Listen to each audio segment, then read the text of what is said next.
우리가 신앙생활할 때요, 좀 관념적 신앙생활을 하지 말고 좀 실제적인 신앙생활을 해야 되겠다. 요즘 말씀드렸듯이 신앙만 가지고 있지 말고 신앙생활해라 이렇게 말씀드렸는데, 또 다른 말로 말하면 대부분 관념적 신앙을 갖고 있는 것 같아요. 다시 말하면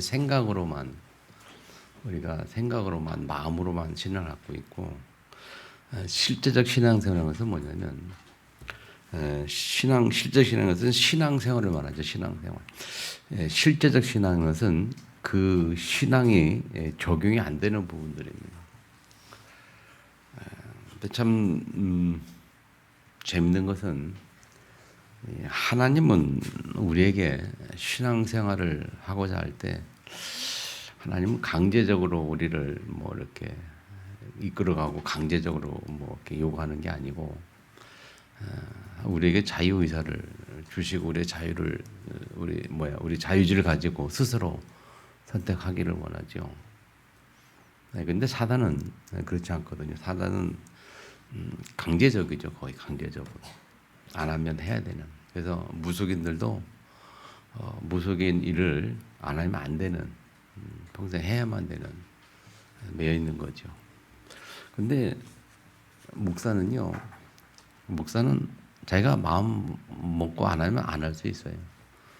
하나님의 종을 목사라고 그러고, 사단의 종을 무속이라고 표현한다면 같은 맥락이잖아요.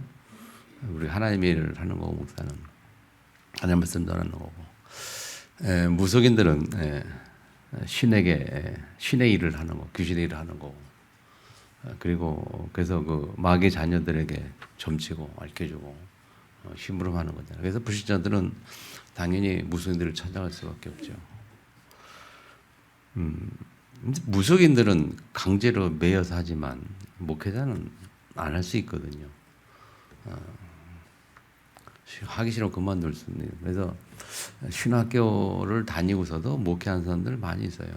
제 신학교 동기들도 보면 여러 명 있거든요.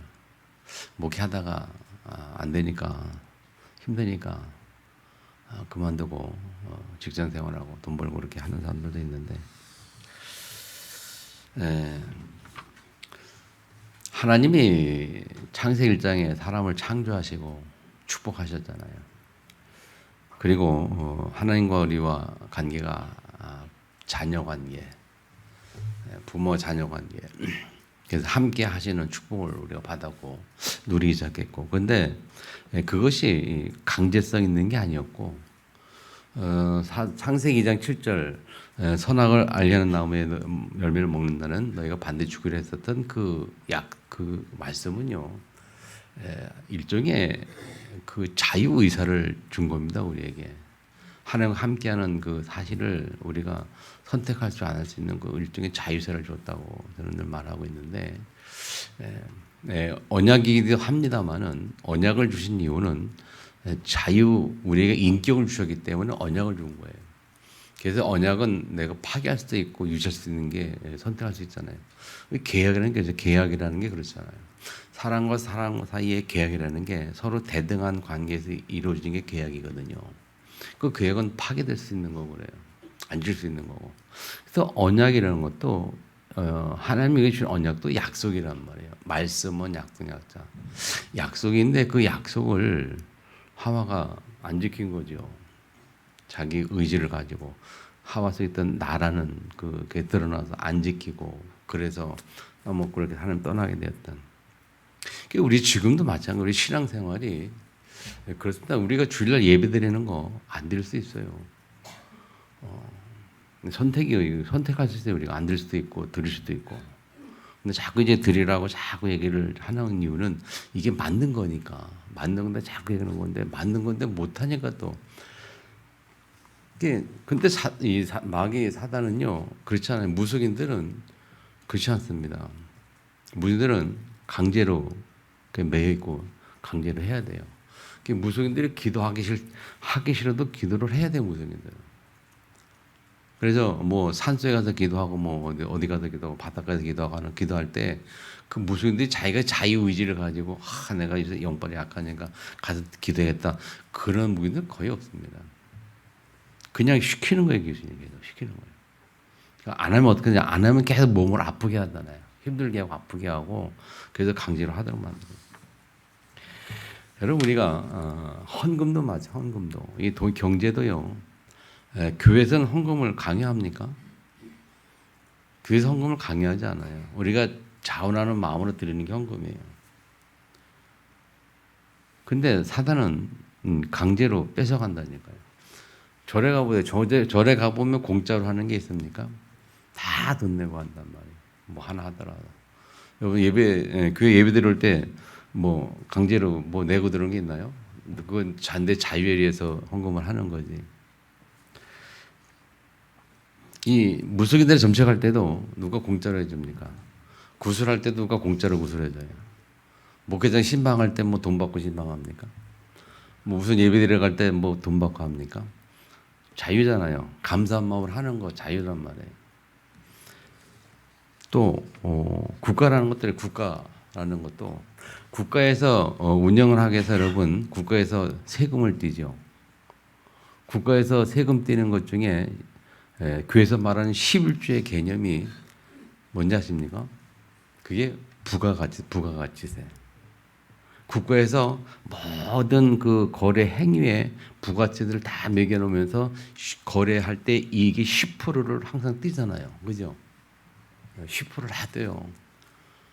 정부가 운영되기 위해서는 10%, 국민들이 10%를 내는 거예요. 10%. 11조라면 교회에서 말하는 11조를 내는 거야. 모든 국민이 국가에 11조를 다 냅니다. 100%는 거의. 근데 교회 11조 강요합니까? 우리가 믿음으로 하는 거잖아요. 왜 이런 얘기하냐? 이 헌금도 그러고 우리 실제 신앙생활도 그러고 예배도 그러고 하나님이 참 이렇게 자유를 주시고 그 말은 뭐냐? 우리 스스로 하나님 앞에 우리가 나아가길 원하는데 그게 하나님 기다리고 있단 말이죠. 근데 사람이 워낙 못돼 가지고 자기 속에 그 악한 게 있어 가지고 그게 근데 눈에 보이지 않는 분명한 또 사단은 또 그걸 이용해 가지고 우리에게 어떻게든 자극하고 이용해서 예배드리지 못하게 헌금 못하게 뭐 그렇게 헌금에 대해서도 사람들 막 부정식을 하고 있어요. 근데 가만히 살펴보면 국가에서도 10%다 뛰어가잖아요. 무슬림들도 그냥 점치는 법이 없고 절에도 그냥 가는 법이 없어요. 근데 교회만 그렇지 않아요. 자유가 있어요. 믿으십니까? 아멘 안 하시네. 아멘 맞습니까? 맞습니까? 우리 신앙생활도 우리가 좀 신앙만 하지 말고 신앙생활을 하자.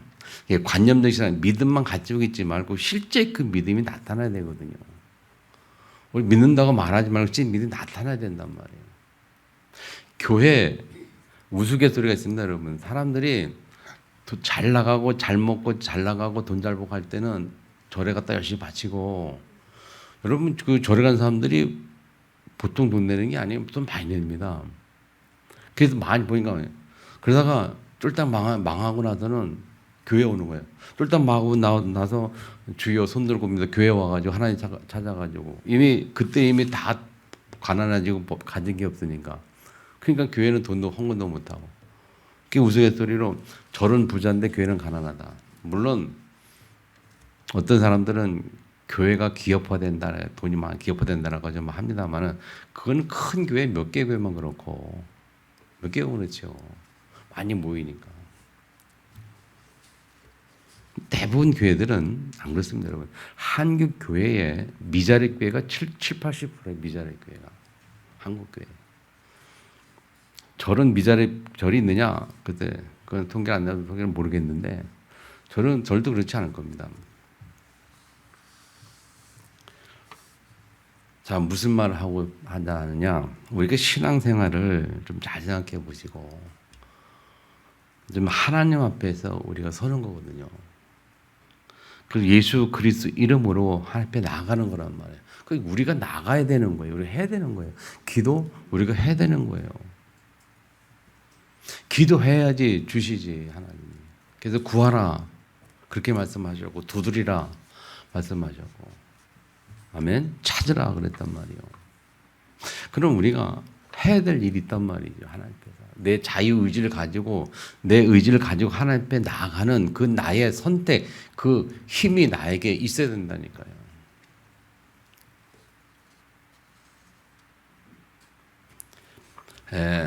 하나님은 우리 연약한 줄 아시고 그 하나님 앞에 우리가 나아간다고 할 때 뭔가 하나님 앞에 우리가 많은 것을 하자 그런 의미가 아니에요. 하자 그런 의미가 아니고 우리가 연약한 줄 부족을 아시거든요.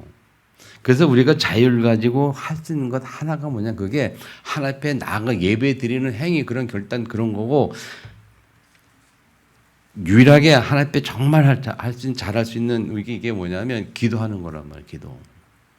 모든 걸 다 준비하시고 하나님이 기도하도록 우리에게 허락하셨고 기도를 통해서 우리가 받을 수 있단 말이에요. 그래서 초대교회를 알기 때문에 사도행전 1장 14절에 오로지 전혀 기도에 힘썼던 것이고요. 그 비밀을 아는 자들이 기도에 들어갔던 거거든요. 모든 답이 다 나와 있다. 인생 모든 문제 다 끝났어요. 사도행전 1장 1절 예수는 그리스도 다 끝났잖아요. 그리고 예수님 사실 동안 하나님 나라의 일을 말씀하시면서 우리 인생이 어떤 것인지 어떻게 할 것인지 무엇 할 것인지 다 가르쳐 주셨어요. 답을. 그래서 마지막으로 준 게 부활 메시지 땅 문천한 만민 땅끝 얘기하면서 그게 너희들 할 일이다. 아멘. 그러면서 실제 방법도 성령 충만 성령이 너희 권능을 받을 것이고 권세 능력을 받을 것이고 그래야 땅과 증인되리라. 우리 삶의 방법도 내 능력이 아닌 하나님 능력을 살 수 있도록 성령 충만 약속하셨고 실제로 지금도 성령께서 우리 안에 계시고 성령 충만 주시고 아멘 다 약속하셨잖아요. 그래서 인생의 방법이 다 나온 거예요. 우리 문제 해결됐죠. 인생의 방향 목적 다 나왔죠. 그리고 방법 성령 충만 그거 나왔죠. 그 답을 알았던 그걸 깨달았던 초대 성도들이 1장 10절에 열흘 동안 집중해서 기도했단 말이죠. 무엇을 기도했을까요? 그 세 가지 정도 기도했잖아요. 인생 다 끝났는데 내가 이제 어떻게 살 것인가 그 문제하고 어떻게 할 것인가 할 때 어떤 방법으로 살 것인가. 그래서 성령 내 능력이 성령 능력이 되기 때문에 또 약속하셨기 때문에 예수님이 약속하셨잖아요. 또 다른 보혜사를 너에게 주사 그렇게 약속하셨고 또 그 마지막에 말씀하셨고 성령이 임하여 권능을 받고 약속하셨고 그래서 기도했던 그들이 2장에 성령이 실제로 오시면서 성령의 권능을 가지고 성령의 권능 속에서 그들이 살기 시작한 거예요. 권능. 이 성령의 권능 가지고 증인으로 산 내용이 사도행전 전체 증인의 삶이다. 아멘. 그럼 뭐 할게요? 그들이 한 것이 하나밖에 없어요. 뭐 제일 먼저 한 게 뭡니까? 사도행전 1장 1절 3절 8절 예수는 그리스도라는 이 복음 완전한 복음 그리고 우리 삶의 방향 미션 완전한 거 오직 그의 나라 그 일을 구하라 그 말씀하신 것처럼 그리고 방법 뭡니까? 성령 충만 그것을 가지고 오로지 한 게 하나밖에 없냐? 뭐냐? 기도밖에 없잖아요. 기도. 저 여러분이 정말 기도의 힘들기를 축복합니다. 이번 주부터 새벽 기도를 6시에서 5시 30분 땡깁니다. 5시 30분으로. 30분에 새벽 기도 하니까 좀 같이 기도하시고 오로지 기도인수랑 약속 붙잡고 계속 기도하시고 무슨 기도합니까? 세 가지 가지고 기도하는 거예요. 세 가지 운동 가지고. 그리스도 세 가지 운동이 뭡니까? 예수 생명, 예수 능력, 예수 축복 세 가지가 계속 기도하는 거예요. 언제까지? 역사 일어날 때까지. 하나님 일하시는 걸 우리가 볼 때까지. 아멘. 답이 없잖아요. 우리가 무슨 답이 있겠습니까? 이 세상에 바라볼 때 우리가 무슨 답을 찾겠습니까? 세상에서 사람을 바라보며 뭐 옛날에 그 복음성가 그런 노래가 있었는데 뭐 사람을 바라보며 뭐 바라볼 땐 평안이 없었네. 물질을 바라보고 사람 바라보고 세상 바라보고 그러면 평안이 없어요. 답도 없어요. 오직 예수 바라보기를 축복합니다. 세상이 날 구원하는 거 아니고 사람이 날 구원하는 거 아니고 아멘. 오직 예수만 구원하고 구원 있고 예수 이름으로만 살 수 있고 예수 이름으로만 모든 끝나는. 그래서 그 빛으로라는 제목으로 지금 5번째 메시지를 나누고 있습니다, 여러분. 그런 가운데 오늘 우리가 뭐냐 어린이 주일이거든요. 어린이 주일.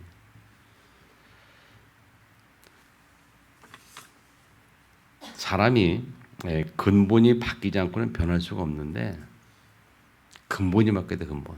그 근본을 바꾸는 방법은 사람의 능력으로 되는 것이 아닙니다. 어릴 때에 제대로 들어가는 것이 가장 좋은 방법. 그래서 오늘 어린이주일이기 때문에 여러분 오늘 어린이주일 어릴 때에 무엇이 들어가냐가 참 중요하단 말이에요. 어릴 때 청소년 시절에 무엇이 들어가느냐. 그 성경 뭐라 말합니까? 신명기 6장 6절 9절에 보면 오늘 내가 내게 명하는 이 말씀을 너는 마음에 새기고 내 자녀에게 부지런히 가르치며 집에 앉았을 때든지 길을 갈 때든지 누워 있을 때든지 일어날 때든지 이 말씀을 강론할 것이며 너는 또 그것을 손목에 매어 기호를 삼으며 내 미간에 붙여 표로 삼고 내 집 문설주와 바깥문에 기록할지니라. 아이들에게 뭐예요? 부지런히 가르쳐라. 어떤 방법으로든지 가르쳐라. 어떤 방법. 여기 보면 뭡니까? 손목에 매고 기호를 삼고 미간에 붙이고 이 말은요. 어떤 방법을 써서라도 말씀을 각인시켜라 그 말이에요. 부모들이 여러분 어린이주일날 우리가 또 언약 잡을 것은 어떤 방법으로든지 아이들에게 말씀을 각인시켜야 돼요. 아이들이 이해를 했든 못했든 말씀을 각인시키고 암수시켜야 된다니까요. 성령의 역사로 또 은혜 받는 애들은 또 그런 가운데 또 이렇게 일어나는 애들이 있습니다만은 또 그 말 어떻게든지 그렇게 아니라 할지라도 각인된 말씀은요 언젠가는 그 아이의 삶 속에 그 말씀을 통해서 성령의 역사 하시거든요. 아멘. 그러면 어떻게든지 어릴 때 각인시켜야 돼요 말씀을. 암송시키든지 말씀을 이렇게 해서 싫든 좋든 무조건. 아멘. 역사는 하나님이 하시는 거예요. 말씀에 뿌리 내리면 그 말씀을 따라 역사하시는 분은 하나님이에요. 그럼 하나님이 역사할 수 있는 그런 근거는 우리가 해야 되는 겁니다. 적어도 아이들에게 우리 자녀들에게 하나님이 역사할 수 있는 우리가 그런 준비는 그런 근거는 우리가 해야 되는 거예요. 하나님이 우리에게 자녀를 맡겼을 때에 왜 맡겼냐 할 때에 무엇 때문에 맡겼냐 할 때에 무엇일까요, 여러분?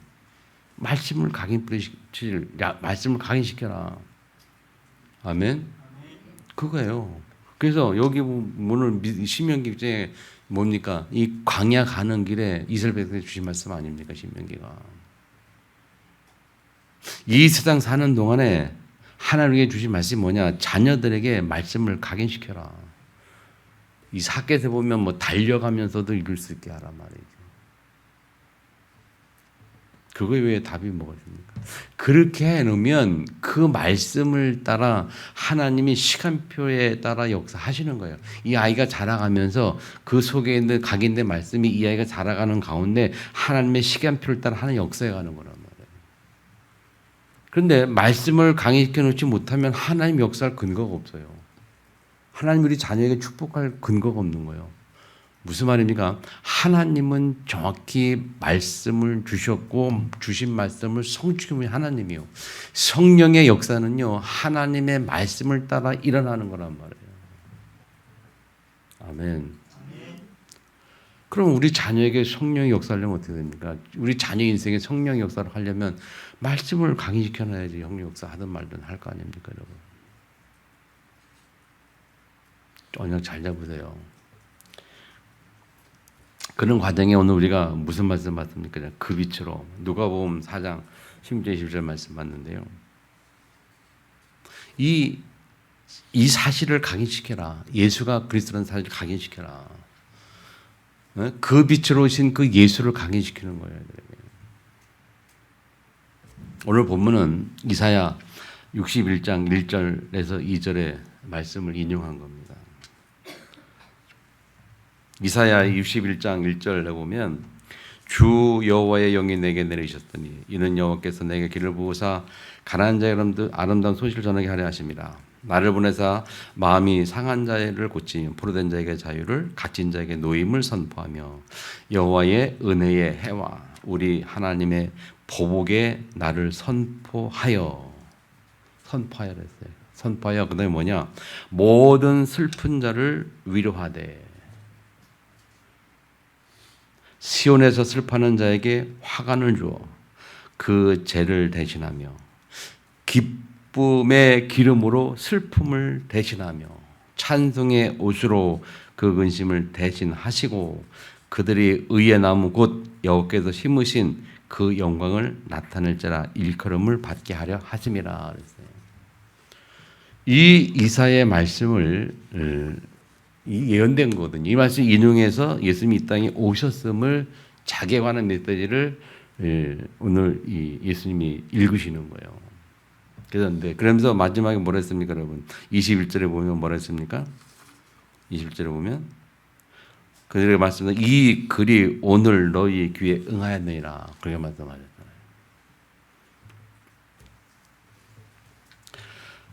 오늘 본문에 보면요, 18절 뭐라면 주의 성령이 내게 임하셨으니 그랬어요.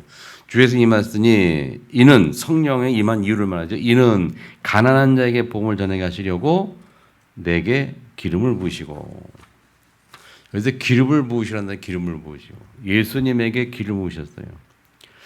여러분 우리가 알다시피 구약 성경에 기름 부어 세운 직분이 세 가지가 있었죠. 제사장, 선지자, 왕. 그들이 성별된 자라는 것을 나타내는 상징으로 기름을 부었어요. 지금도 유대인들이 기다리는 것은 메시아인데 그 메시아의 뜻이 뭡니까? 메시아라는 말의 뜻이 뭐냐면 기름 부음을 받은 자라는 뜻이에요. 그래서 구약의 메시아라고 말하면 뭐냐면 구약의 입장에서 볼 때 메시아라는 뜻은 메시아를 기다린다고 볼 때는 뭐냐면 기름 부음 받은 자가 올 것이다 그런 말이죠. 그래서 그 말씀 그 연대로 메시아라는 그 말씀의 의미대로 오늘 보면 성경은 기름을 부으시고 그랬어요. 예수님께 기름 부으시고 그 말은 뭡니까? 세 가지 직분, 선지자, 제사장, 왕 그의 직분을 말하는 거죠. 그래서 하나님과 화목하는 길, 하나님 만나는 길, 죄사함 받는 길, 흑암을 꺾는 길, 그 구약의 세 직분을 감당한 그분이 오셨다는 것이죠. 아멘. 그래서 예수가 그리스도라고 말할 때 정확하게 세 가지를 알아야 돼요. 세 가지 직분을. 예수님이 하신 세 가지가 뭡니까? 정확한 세 가지를 잘 하셔야 됩니다. 하나님 만나는 길, 죄사함 받는 길, 흑암에서 해방되는 길, 세 가지잖아요. 그 복음 전할 때 이 세 가지가 명확하게 전달돼야 되는 거예요. 복음 전할 때. 창세기 3장에 사단에 의해서 하나님을 말씀을 우리가 어기고 지키지 못하고 하나님을 떠났다면 지금도 우리가 하나님 자녀로 하나님께 돌아갈 때에 복음을 말할 때에 세 가지가 명확하게 설명이 되고 제시돼야 된단 말이죠.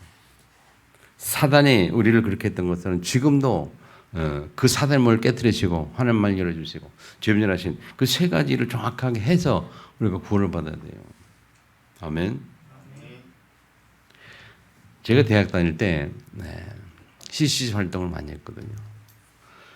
전도 여행도 가고 학교에서 뭐 전도하고 또 그 CC는 매년 연말 연초에 금식을 해. 금식 기도를 3박 4일 금식 기도를 해요. 원단 수련회인가 뭐 이렇게 해가지고 그리고 거짓 순례 전도 같은 것도 하고 그렇게 활동했는데 그 활동할 때 사용하는 전도지가 복음 전하는 전도지가 뭐냐면 하나님과 사형리라. 이 사형리인데 사형리 가지고 복음 전해요. 근데 그 사형리에서 예수님을 소개할 때 뭐가 빠져 있느냐? 예수 죄 문제를 굉장히 강조하고 그래서 십자가에서 죄 죽으셨고 그래서 죄에서 해방된 그 죄 문제만 주로 강조하고 그래서 예수님 통해서 하나님 만난다 하는 거 얘기하고 뭐가 빠지냐면 이 사단의 실체에 대해서는 얘기를 안 한단 말이에요. 사형리에 보면 예수님의 왕적 사명, 사단에 대한 메시지가 빠져 있어요. 그리고 제가 침례교 신학 공부했는데 침례교에도 보면 하나님과 화목하는 길이라는 전도 그 책자가 있어요. 거기에도 같아요. 마찬가지로 이 예수님의 그 이 사단 왕적 사명에 대해서는 빠져 있어요. 그리고서 영접을 해요. 뭐 그거 빠져도 영접되니까 영접하고 죄 문제 해결되고 하나님 만나 영접하면 한 자녀 되죠. 성경 말씀대로. 그러다 보니까 좀 그러니까 사단에서 저 처음부터 잘 모르니까 신앙생활하면서도 잘 모르죠. 쉽게 보면 그런데 그러면서 또 계속 막 강조하면 한국 교회에서 막 사단 마귀 막 얘기만 하면 말이지 뭐 이상하다 이단이다 막 시비 걸고 말이죠. 베레라고 그 가장 대표적인 예가 그 베리야 하도 맨날 귀신 얘기하니까 이단이라고 완전 찍어버렸잖아요. 근데 우리가 이 예수님에 대해서 정말 정확하게 알아야 됩니다. 세 가지 정확하게. 오늘 본문에도 보면 예수님이 당신의 사역에 대해서 구약의 말씀을 인용해서 오늘 이 말씀 내게 의하였느라고 말할 때 세 가지가 다 들어있는 거예요. 여기에. 그래서 세 가지를 보면요. 자, 우리가 예수님을 영접할 때에 오늘 우리가 이사 61장 3절에 얘기 나오잖아요. 예수님이 빛이 되어 우리에게 주시는 은혜들을 그 3절에 기록하고 있어요. 슬픈 자를 위로하되 그러면서 주의 은혜를 선포하고 슬픈 위로하되 라면서 시온에서 슬퍼하는 자에게 화관을 주어 그 죄를 대신하고. 자, 우리가 예수 믿을 때에 오는 축복입니다. 예수 믿을 때에 예수를 믿으면 슬퍼하는 자 화관을 주어 그 죄를 대신하며 기쁨의 기름으로 그 슬픔을 대신하며 찬송의 옷으로 근심을 대신하고 그들의 의에 남은 곳 여호와께서 심으신 영광을 나타낼 자라 일감을 받게 하리라. 약속하신 거예요. 예수님께서. 예수 믿을 때에 세 가지를 정확하게 알고 믿을 때에 오는 축복들을 얘기하고 있잖아요. 그러면서 우리가 보자. 오늘 본문에 누가복음 4장 17절 18절이 18, 19절이 주 내용인데 이 내용에 보면 세 가지가 다 정확하게 들어있잖아요. 그래서 우리 첫 번째 뭘로 돼 있냐? 첫 번째 성령이 내게서 이는 가난한 자에게 복음을 전하게 하시려고 그렇게 말해요. 가난한 자에게 복음을 전하게 하시려고. 주의 성령이 임하는데 이유가 뭐냐? 첫 번째 가난한 자에게 복음을 전하게 하시고.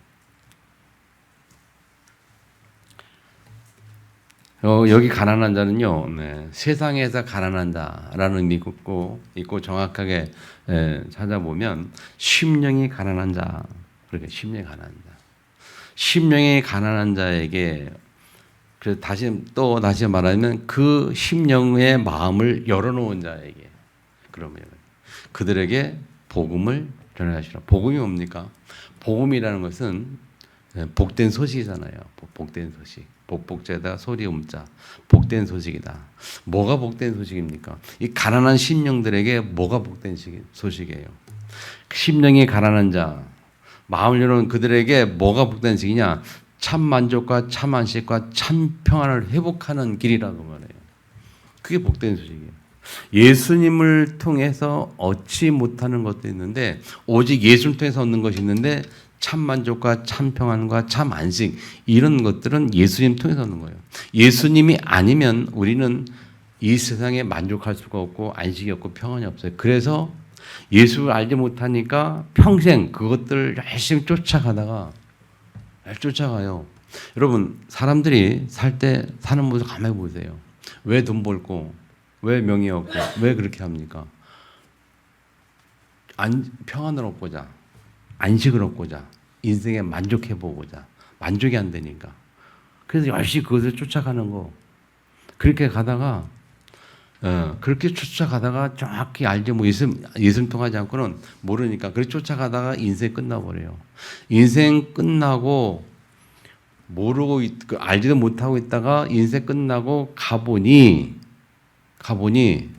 가보니 어디를 가요? 영원한 지옥으로 간단 말이에요. 영원한 지옥.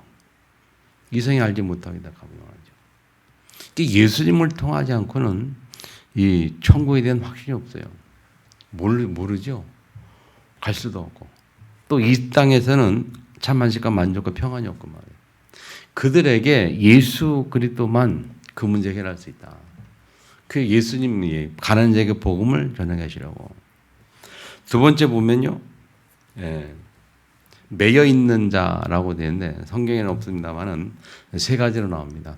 포로된 자, 눈먼 자, 눌린 자. 그 매여 있는 자입니다, 여러분. 매여 있다고 말할 때 누가 매여 있습니까? 사탄에게 매여 있는 사탄에 매여 있는 자. 첫 번째 사단에게 포로된 자들. 그래서 생각을 해봤어요. 뭐가 사단에게 포로된 자들이 어떤 의미일까? 여러분, 사단에게 포로됐다는 말은 어떤 의미일까요? 포로돼서 빠져나가지 못하는 거죠. 포로는 잡혀있는 겁니까? 자유가 없는 겁니까? 없습니다. 빠져나가지 못하는 거죠. 뭐 어떤 일들이 있을까요? 예를 들어 귀신 들렸는 사람. 귀신 들린 사람 빠져나가지 못하죠. 무속인들 한번 신내림 받으면 못 빠져나오죠. 평생을 빠져나오지 못합니다. 이 사단에 포로되어 있는 거예요. 두 번째, 눈먼 자. 눈먼 자라고 말할 때 영적인 눈이라고 우리가 보면 영원한 것을 보지 못하는, 영원한 세계를 보지 못하는, 영적인 세계를 보지 못하는 것. 다시 말하면 성령의 역사, 사단의 역사, 천사의 활동들을 모르는, 눈이 멀어서 못 보죠. 사단에게 눈이 멀은 겁니다. 그러니까 귀신 들리도 몰라. 불신자들은 대부분 귀신 없었어요. 거의 다 하잖아요. 귀신이 어디 있어? 내 주문을 믿으라. 무슨 영적 세계에서 모르잖아요.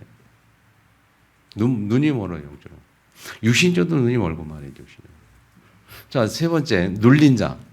눌린 자 할 때 어떤 사람들일까요? 이 가위 눌리는 겁니다. 딱 눌려가지고 못 일어나잖아요. 가위 눌리는 거 경험해 본 사람이 있을 겁니다. 그죠? 딱 의식은 멀쩡한데 못 일어나는 거예요. 눌려 있어요.